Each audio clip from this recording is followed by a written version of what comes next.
this video, I'm going to show you how to turn off the annoying speed warning kind of clicking that you get. That right there. So that speed warning right there, I'm going to show you how to turn off on the INEOS Grenadier.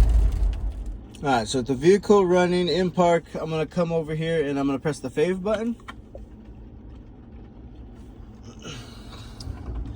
Sometimes you might have to press it more than once.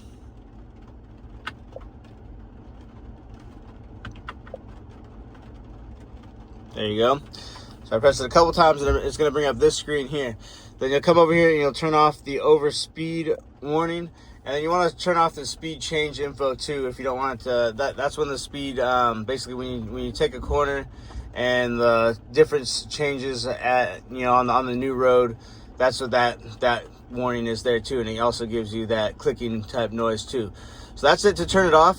If it turns back on after you've restarted the car, then you are due for the software update, and you just got to take it into your Grenadier dealer and get the software update done, and then it will stay off. So with them both in the off position there, that'll keep that speed warning clicking from coming on. I do want to thank you for watching this video today, and I hope you found this video helpful.